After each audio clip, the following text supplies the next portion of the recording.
So before I talk about CUDA, I want to talk about something called GPGPU, just so that for some of you who know some history, you probably know enough of the history to hurt yourself. So, sometimes it's better either not to know anything or know something really well. Because if you know a little bit of something, sometimes it's just, very harmful. And this is one of the situations. A GPGPU, or general purpose GPU, is essentially to use GPUs for applications other than 3D graphics. And basically the idea is to use GPU to execute the part of the application that's on critical path, and use the GPU computing power and resources to speed up that critical path. And basically, people want to use GPU for the data parallel portions of these applications. Okay. What is the data parallelism? Well, the data parallelism is a property of a program where you have a large data structure, such as a big array. And you can do operations on different parts of the data structure in parallel.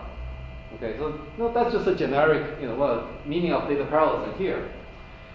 And so mostly the kind of application that people use these GPGPUs are for is large data arrays and streaming throughput. That is, oftentimes you also have a situation where you have a lot of data coming to you, okay, coming through this machine. And the calculation that can be done on the data is actually independent from data portion to data portion. So that's also where you can do a lot of throughput-oriented data parallel processing. And mostly they are done with very fine-grained, what we call a single instruction multiple data processing. That is, you use a single instruction and you execute that instruction on a large number of data. Okay? And this is a very common mode of parallel processing in practice, like vector processing and so on, that many of you know about. And so the idea is that the processor only needs to get one instruction, and then it applies the instruction to many data. So applications, you can go to gpgpu.org, and oftentimes you will see things like, games and physical effects of games, and physical modeling, computational engineering, matrix algebra, convolution, correlation, sorting. So this thing has been around for more than 6-7 years. Okay, it's a fairly big kind of activity that the GPU vendors push. The problem with this, what we call the previous GPGPU, is the constraints that gets imposed on the programmers. Basically, all these programming models are built on what we call the graphics APIs. Okay, so for those of you who are familiar with graphics, there's something called OpenGL, and there's something called Direct, 3D DirectX, kind of API. All these APIs, or application programming interfaces, are essentially functions that the programmers can call in order to make things happen on these GPUs. There's no other way you can use the GPU. You have to use one of those functions to get to this GPU hardware. So if you need to calculate something like, let's say, a weather forecast, you need to figure out some kind of computation. You scratch your head and say, here's my program here, and how do I make this program into a sequence of calls to taking triangles, drawing triangles, rotating triangles? That's essentially what it is. Okay? And so but there's one very fundamental issue, which is what we call the data marshalling process. Which means whenever you call these things, you have to put all the data into the exact format that those APIs accept. That is the function call parameters. You need to fit into those function call parameters. So you need to somehow copy all your data into a form that the functions expect. And then you do some computation, and in the end, the function can return one value. Okay? If you need to return a lot of values, you're out of luck. You call the function many times. right? So that's how the GPGPU computation was done, and it turned out it's so difficult that very few people actually use it. There are only maybe a few hundred people in the world who can actually use it for for something useful, and that has been a very, very difficult process. Therefore, what we're teaching this semester has very little to do with that whole interface. What you're going to be doing in order to use the GPU is not to do those function calls. Okay, those function calls are just way too awkward for most of the computation that you're going to try to do. So what NVIDIA did late last year was when they designed the G80 chip, they actually put in a small piece of hardware, additional hardware that they never had on those chips. And that piece of hardware essentially is a general purpose programming interface that accepts more regular CPU types of instructions, okay, from the users. So that you can fetch instructions, you can do these more traditional processing functionalities. And whenever the user runs the GPU in CUDA mode, that piece of hardware takes over as the control mechanism, rather than the original GPU control mechanism. Okay, so this is what we call the dual personality. You set the mode, then one of the controllers take place. The acronym has been the same, but the spelling has been changed several times. So the current spelling, the current sort of representation is Compute Unified Device Architecture. And David Kirk is going to come in next week, so you can ask him exactly why they came up with this acronym. The general purpose programming model essentially, it's a general purpose programming model in the sense that users will kick off batches of threads on the GPU. And we're going to show you exactly how you do it by the end of the lecture. Okay? And the GPU is really a dedicated, super-threaded, massively data parallel coprocessor. Okay? And that has nothing to do with graphics, except in some cases you will see some tidbits of traces of being a graphics processor, because you will see something called texture memory. And we're going to get to that. There's a driver, software driver, which is totally different from the graphics software driver that allows you to use this device as a compute device. It's a standalone driver. It's optimized for computation, so you're not seeing any of those graphics-oriented, frame buffer, all those things in the traditional graphics driver. The interface design is for compute, so all the APIs are going to be more programming rather than graphics that you're going to see them today. But you can do data sharing with OpenGL buffer objects, and what that means is that you can actually run the GPU in alternative modes. Okay? You can run the GPU as compute mode, compute all the information, and then put that into a sharing mode.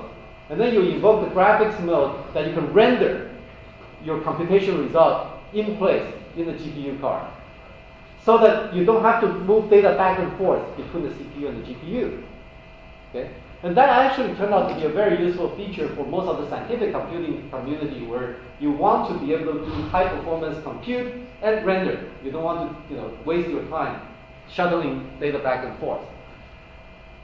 You have guaranteed maximum download and read-back speeds, because you no longer have to fit into some kind of GPU operation, and it's explicit GPU memory management, and you're going to see those calls. So before we go into the abstract programming model, for those of you who would like to sort of see some of these things in more concrete form, this is a kind of example of physical reality behind CUDA. Okay, so this is one of the recent Intel PC architectures, and let me just quickly go over this. This is essentially the memory channel hub, which is a chipset. For those of you who are hardware oriented, it's one of those chipsets that controls the connection between the CPU, the memory, and the rest of the system. Okay, and this chipset essentially is a hub of what we call the PCI Express interface. It's a PCI hub, okay? And I'm not going to give that lecture until later. It used to be lecture 4, but I'm going to go over that later. So if it doesn't make a whole lot of sense to you yet, don't worry about it. But for those of you who use PCs, you know that in the back of the box, you have these PCI slots, right? And those are, that's exactly the same PCI we're talking about here. So the graphics GPU is actually hooked into the hub through what we call the X16 PCI interface. And that provides you 8 gigabytes per second bandwidth, 4 gigabytes each way, simultaneous, okay, to the CPU. Unfortunately, the Intel CPUs don't have exactly 8 gigabytes per second, so you won't be able to take full advantage of that bandwidth, but the next generation Intel CPUs will. The CPU will actually go through the same hub to the memory, and the GPU could access the global memory also through the same hub. What we're talking about in CUDA, when we talk about host, it refers to the CPU. Okay? And whenever we talk about the device, we refer to the GPU. They are connected through a bus that is fairly fast, but not of infinite speed. So you're going to see some data transfers between the two, which reflects the reality that you need to actually move data back and forth between the system DRAM and the GPU. Okay? So that's essentially the reality behind a lot of these function calls. So what do people use today when they use CUDA? Well, it turned out that there is a whole product line of things that NVIDIA has that essentially provide a kind of a scalable line of compute products. You can have the GeForce 8800 GTX, which is going to be where you're going to be doing most of your early part of the hardware work, for this class. And we built a cluster of those machines. Each one has one of these, and that will be, where you're going to be doing most of your initial projects. And then you will have, there's a Tesla, what they call the half 3U box. And these are actually, 2 of them can fit into a 3U server rack. And you can build servers out of them. Okay? And we're actually going to have a bunch of those in September. So we're going to begin to see some even higher performance configurations in the middle of the semester. And then you have ultimately what they call the 1U Tesla form factor. Oh, by the way, the Tesla box, the half 3U box, has 2 GPUs in each one. Okay, and then eventually you'll have a 1U box, 1U unit that will actually have 4 GPU in each unit, and that's going to be the standard server architecture in the future. And eventually we'll move into this kind of architecture. And this thing is going to give you about 2 teraflops per unit. Okay, and 2 teraflops used to be incredibly expensive just a few years back. Okay, you need to spend probably a couple $1 million to get the 2 teraflops just a few years back. So this is a incredible amount of computing power for several $1,000s. What we showed last time was some of the previous students actually had about 50 to 200 gigaflops of performance out of their applications. And the GPU parallelism is doubling every year, so the next few generations, you will see products into these forms, but the GPU chips will increase their parallelism by 2 times about every year. So when you write these programs, you also need to remember, it's not just for this particular GPU chip, but for the future generations, you should be able to take advantage of the doubling of parallelism every year or so. And that has some ramifications about how you write these applications. The programs are really written in C with CUDA tools, and it's in a form called SPMD, Single Program Multiple Data. And this is a form that a lot of the scientific computing people have been using. Essentially, it's a data parallelism program, so you only run one copy of the program, so the program will generate many threads. Each thread will operate on a piece of data. The difference between SIMD and SPMD is that even though you have the same program as SPMD, each thread could follow a different control path. So you could have one thread doing the if part and another thread following the else part of a if then else, and it will work just fine. Okay?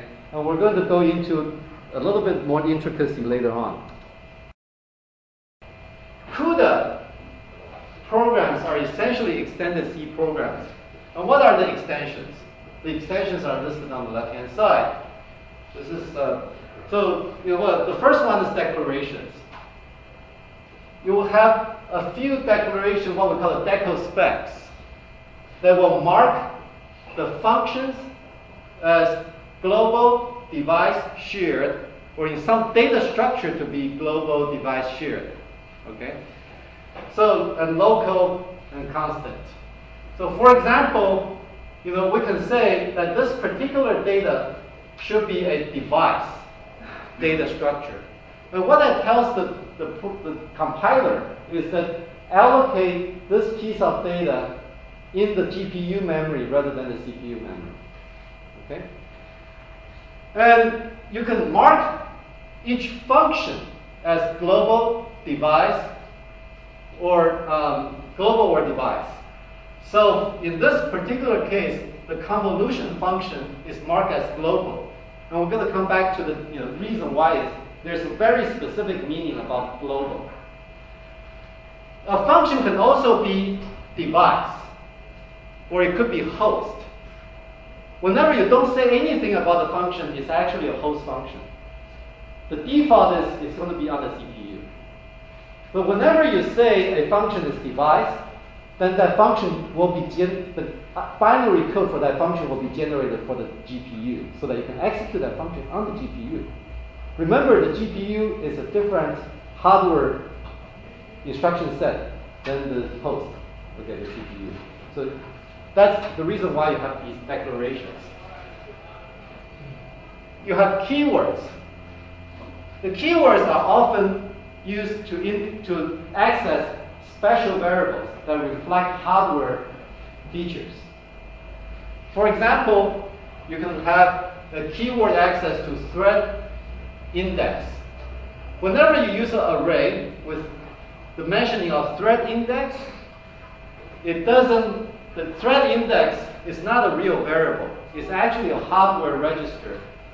And that hardware register gives the particular thread being executed now access to its own ID. Okay? So the thread is a generic piece of code, but as long as you give it a unique ID, it will do unique things. So this is how threads distinguish themselves from each other. So these keywords allow the threads to access different parts of the data structure according to its own identity. There are intrinsics. Intrinsics is used to refer to things in general that appear to be function calls, but they get mapped into hardware features. In digital signal processing, a lot of these DSP processors have intrinsic functions. And when you call these functions, they get translated into special DSP instructions, such as saturating arithmetic addition. That's a DSP intrinsic function. If it doesn't make sense to you, don't panic, because this is for the benefit of people who come from DSP domain, and I'm not going to press you on any of that stuff. So sync threads in this particular programming model is a function call, appears to be a function call, but it actually gets mapped into a hardware synchronization instruction. And that hardware synchronization instruction is a barrier synchronization, and I'll explain more details later. There's also runtime API calls. application programming interface calls. There's a bunch of real functions that the programming model supplies to you that help you to do things more easily. And these things include memory management. Right? In C programming, you will have malloc. In CUDA, you will have CUDA malloc. So this gives you a bunch of memory. Could be either in CPU or GPU according to your specification. And this particular case, CUDA malloc actually only allocates memory in the GPU DRAM. Okay? And then you have what we call the function launch. You call one of your functions, it has to be a global function. And this function, you will supply something here, then I will tell you later, which means you'll specify the number of blocks and number of threads in each block that you will generate. So the hardware actually will take over and generate all those threads. The threads are generated by hardware. The function call just triggers the hardware to generate those threads. In this particular case, we'll generate 100 blocks of threads, and each block has 10 threads in it. So we're generating a total of 1,000 threads with this function call. The function call is a very, very short function call, and these write into hardware in GPU, and it will generate all those 1,000 threads in just a few clock cycles, a very small number of clock cycles. Okay? So these are the extensions, all the extensions that you need to learn about CUDA. Otherwise, it's C. So if you have some C programming background, you'll be fine. And we'll just tell you the details about how these extensions work.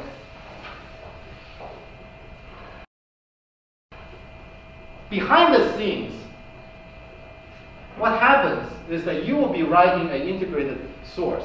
So you will be writing essentially a C program with these extensions, right? And that's one source program. But remember those deco specs. Those deco specs helps the compiler to separate out the code that it needs to generate code for the CPU and it needs to generate code for the GPU. So that is based on what they call the CUDA ACC. At that point, it takes all these keywords and so on and split up the code into two paths. One path goes down to the GPU path that will generate assembly code and object code, and eventually it will become executable binary for the GPU. Okay? And the other one, you will actually generate CPU host code for Linux that will be GCC, and it will generate the appropriate code for the CPU. And in the end, the runtime will just glue the two together so that the CPU can invoke the GPU code. The GPU code can actually go back to the CPU code to go back and forth. Okay?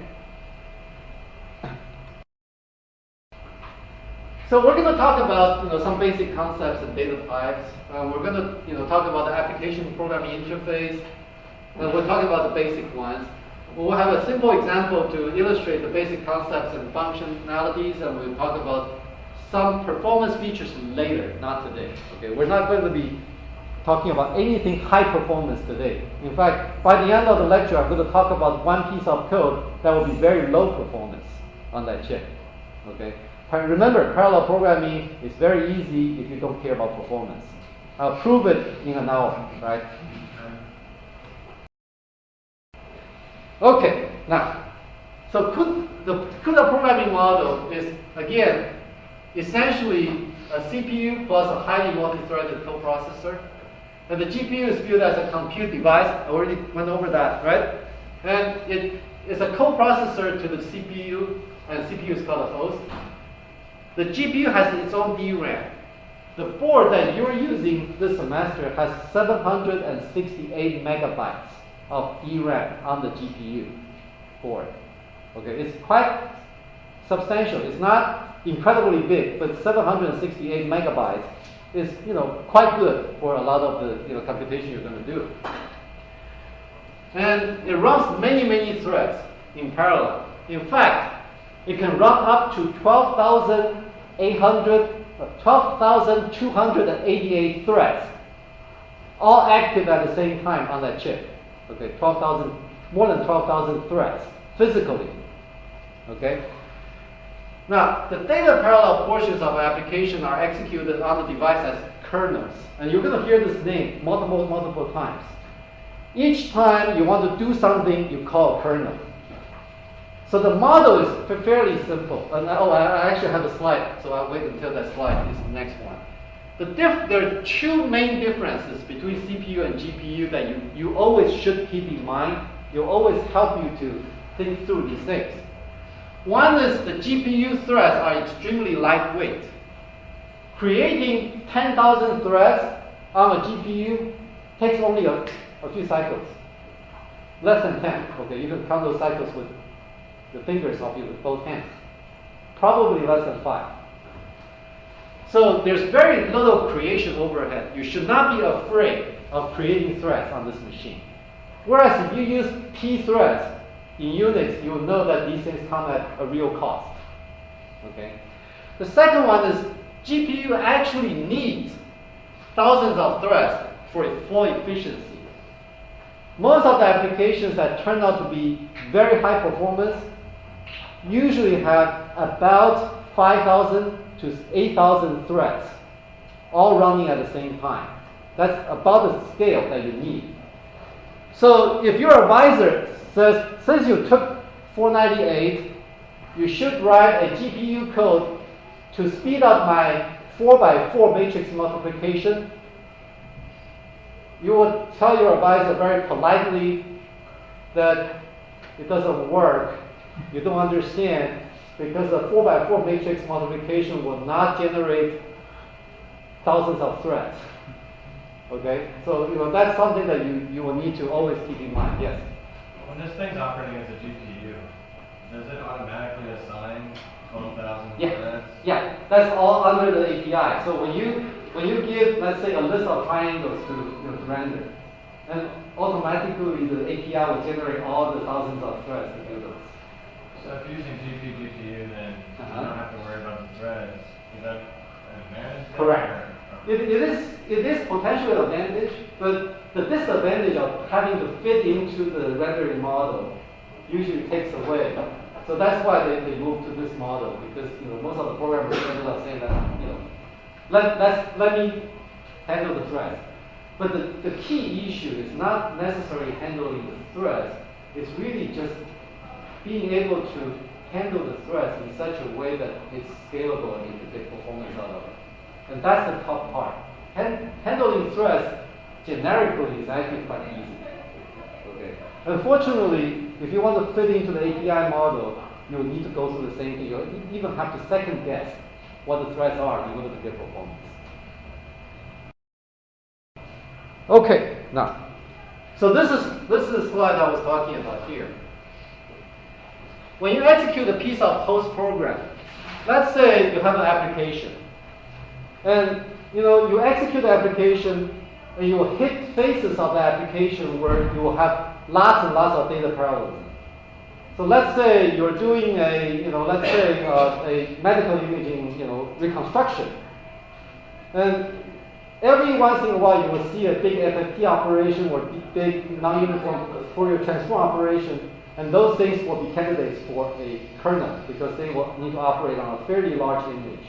Okay, so that will be one kernel call, and then later on, so after you finish, you go back, there will be something else that has a lot of data parallelism, and then you do another kernel call, and each kernel call is a global function definition. Okay. So kernel 1, when you execute kernel 1, it will go and generate a huge number of threads. And the threads are organized in the following way. All the threads generated for the kernel will be organized into a grid. Okay, this is a proper name in the model. So it's a grid of threads. The grid of threads will contain multiple blocks of threads. Okay, and when you have multiple blocks of threads, each block can also contain up to 3 dimensions of threads. So the blocks are organized into 2 dimensions, and within the block, threads can be organized into up to 3 dimensions. You can also organize them into 2 dimensions or 1 dimension according to your needs. Okay? So that's portrayed here. This is an example where you have a 2-dimensional thread in a block.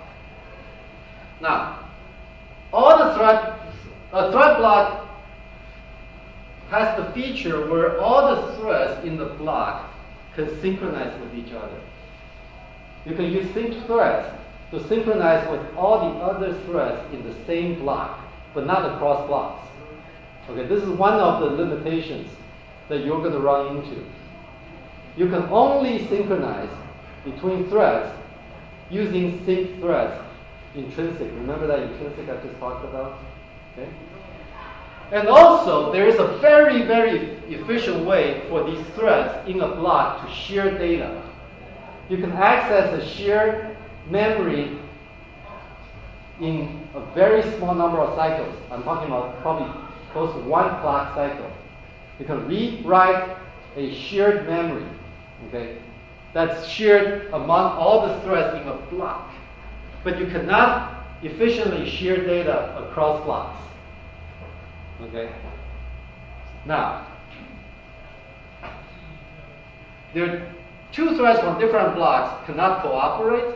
So the only way, if you really want to synchronize between 2 thread blocks, the only way to do it at this point is to terminate the kernel. Okay? Essentially terminate all the threads that you currently have. You write everything into the global memory, you terminate all the threads, and then you restart the kernel. At that point, you can read all the data back, and they will be fully synchronized. This turned out to be an expensive process for some applications last semester. Okay, we have some students running into that problem. And that actually is being fixed, but it's probably not going to be in time for this semester. So block and thread IDs are accessed through the keyword. Remember, there was a keyword, thread index, right, and block index. Those are the 2 keywords for you to access your ID within the organization.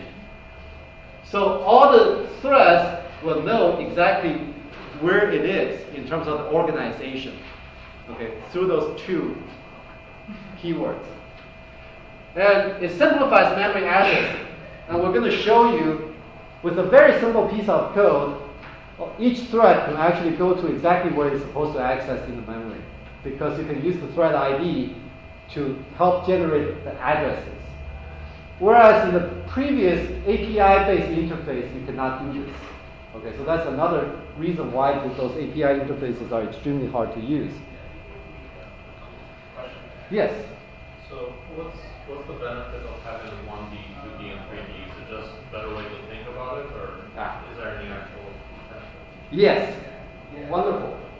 It turned out that these are conveniences. Whenever you use dense data structure to model 2-dimensional or 3-dimensional flows.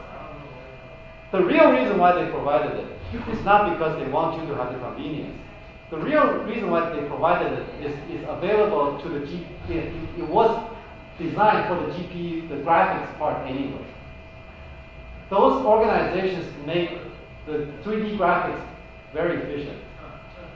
However, they also made it available through the CUDA interface just so that the dense data structure also gets some convenient usage. Okay. We're going to focus on the GPU. Okay, so we're going to shrink the host into a smaller box, right? But in reality, the host is probably this big and the GPU is probably this big, right? So it depends on where your focus is. So we're going to have the host at the corner, and we're going to go through some of the CUDA features, okay, that correspond to each part of the model. So this thing is something that you will find very convenient for you to reference as you write these programs. Okay, these are good mental reference points for you in the future.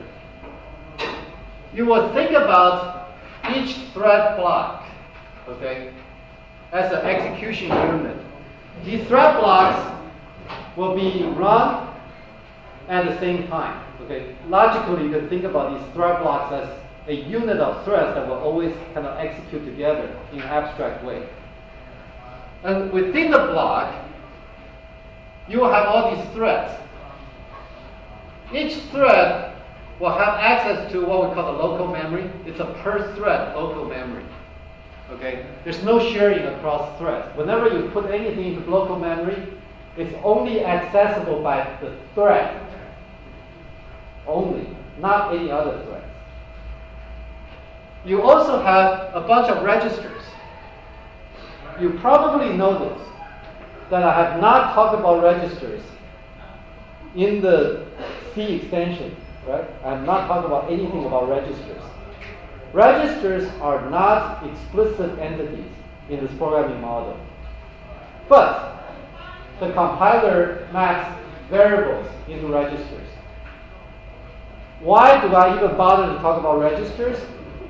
Because in reality, these registers constrain the number of threads you can run on the hardware. So you need to actually understand that limitation at the time being.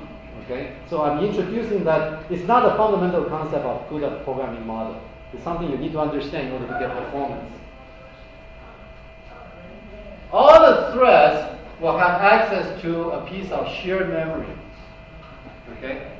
They can read, they can write the shared memory, they can exchange data. In order to enforce proper producer-consumer relationship, you need to do various synchronization between writes and reads so that you can make sure all the writes are complete before you read. Okay? So that's one very important use of the sync thread. So I talk about registers, I talk about local memory, I talk about shared memory. And there is a global memory, which is located in the DRAM. Okay? And this global memory is accessible by all the thread blocks. Okay? So whenever you write into global memory, it becomes visible to all the other threads. But there's no convenient way for you to synchronize and make sure they see exactly the version that you want them to see. So the only way to really make sure of that is to terminate the current kernel and then restart the kernel. Okay? You also have read-only per-grid constant memory. This is for the CPU to initialize a bunch of read-only data that will be consumed by the GPU threads. Turns out that this constant memory can be extremely useful for you to hold read-only data structures that provide a value that will be used by a large number of threads. So whenever you have a data structure, for example, let's say if you have a particular variable, but the variable is actually read-only in the kernel. You can initialize the variable in the constant memory. And then the hardware actually has a very effective caching mechanism to hold that constant value across all the processing elements. And all the threads can simultaneously read that value and has very high efficiency access to that value. And that was very useful for some of the applications, especially the medical imaging applications. Now, there's also a read-only per-grid texture memory. And this texture memory has some unique properties that we're going to introduce later on. The host can read-write global, constant, and texture memories, but the GPU can only write into global, not to the constant memory. And texture memory is writable, but you need to go through some kind of API, I believe, right? Basically, yeah. Yeah, it's kind of painful. So basically, global memory goes here, constant memory goes here, and texture memory goes here. The hardware has hashing mechanism for constant memory and texture memory. Okay, that's all you need to know for now. Okay.